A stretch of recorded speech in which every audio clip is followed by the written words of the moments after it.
علامہ عارف حسین واحدی صاحب، سر آپ کی جانب بڑھنا چاہوں گی. اور جب ہم بات کرتے ہیں کہ مارکہ کربلا کیا ہے تو یقیناً ہم یہ جانتے بھی ہیں، مانتے بھی ہیں، اور اس کو ہمیں ریوائیو کرنے کی ضرورت ہے کہ یہ کوئی جنگ نہیں ہے، یہ حق اور باطل میں تفریق کا مارکہ ہے. کیا کہنا چاہیں گے اس حوالے سے؟ بسم اللہ الرحمن الرحیم. بہت شکریہ آپ کا. ایام حسینی ہیں اور موضوع آپ کا بہت خوبصورت ہے. میں سمجھتا ہوں اس موضوع پہ بہت زیادہ گفتگو کرنے کی، ڈیبیٹ کرنے کی ضرورت ہے. امام حسین علیہ السلام نے جب دیکھا کہ حضور اکرم صلی اللہ علیہ وآلہ وسلم کی وفات ہوئی 11 ہجری سے 61 ہجری تک 50 سال گزر چکے تھے. جی. بعد میں خلافت آئی اور پھر خلافت ملوکیت میں چینج ہوئی. حضور کو جو 23 سالہ محنت تھی، حضور نے جہاں دینی اقدار کو زندہ کیا، جہاں قوم کو وہ اصول دیے، رہنما اصول، قرآن مجید جیسی کتاب عنایت فرمائی، اپنا کردار، اہل بیت کا کردار، صحابہ کرام کا کردار وہ دیا. اور جس وقت نواسہ رسول 61 ہجری میں موجود تھے، ایک کامل ترین انسان، ایک افضل ترین انسان کائنات میں اس وقت امام حسین نواسہ رسول ہی تھے، جن کے بارے میں حضور اکرم صلی اللہ علیہ وسلم نے فرمایا تھا حسین منی و انا من الحسین. کبھی فرماتے ہیں ان الحسین مصباح الہدا و سفینۃ النجات، کہ حسین ہدایت کا چراغ ہیں اور نجات کی کشتی ہیں. یہ تعارف جو کرایا تو اس وقت وہی واحد ہستی تھے کہ جس وقت انہوں نے دیکھا کہ ملوکیت کی طرف نظام جا رہا ہے. حضور نے 23 سالہ محنت جو کی مشکلات میں، وہ نظام، وہ اسلامی نظام جس میں انسانی اقدار بلند ہوئے، جس میں ہر کسی کو اپنا حق ملا، بے عدالتی اور ناانصافی کا خاتمہ ہوا، معاشرے میں جو طبقاتی نظام تھا اس کا خاتمہ ہوا.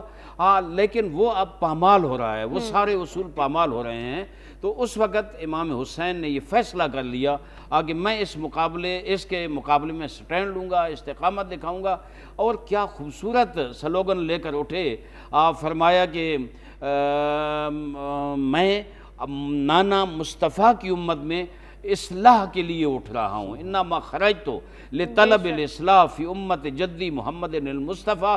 میرے نانا نے جس معاشرے کی تشکیل کی تھی، میرے نانا نے جس معاشرے کی تربیت کی تھی، اس میں بگاڑ پیدا ہو چکا ہے. میں اس بگاڑ کو دور کرنے کے لیے، اس فساد کو دور کرنے کے لیے میں اصلاح کر رہا ہوں.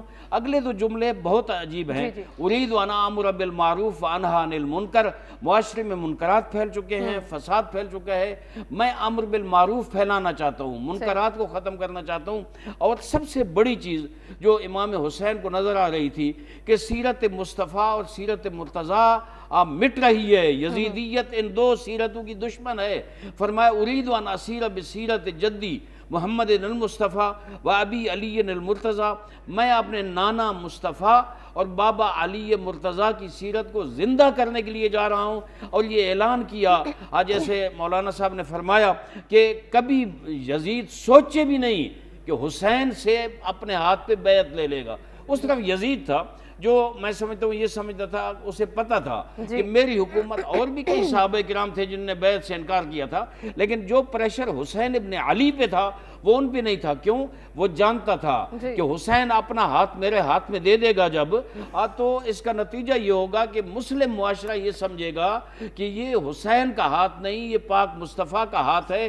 اس سے میری حکومت مستحکم ہوگی اور میں مضبوط ہوں گا. لیکن امام حسین نے یہ ٹھان لی تھی کہ دنیا میں جو بھی تبدیلی آئے، جتنی بڑی قربانی دینی پڑی دوں گا، لیکن کبھی یزید کے ہاتھ میں ہاتھ نہیں دوں گا. اسی ہدف پہ کاربند رہے.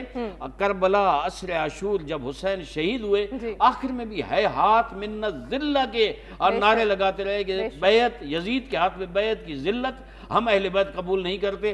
اور وہی کہتے ہوئے چلے گئے، نو کے سنا پہ سوار ہو گئے. اور جوش ولی آبادی کیا خوبصورت شعر کہتا ہے، یہ انی پہ سر نہیں تیری انا کا تاج ہے. پاک پیغمبر خطاب کر کے، یہ انی پہ سر نہیں تیری انا کا تاج ہے، کربلا تیرے نظام فکر کی معراج ہے. حضور کا جتنا سسٹم اور نظام تھا، امام حسین نے اس کا دفاع بھی کیا، اس کو متعارف بھی کیا.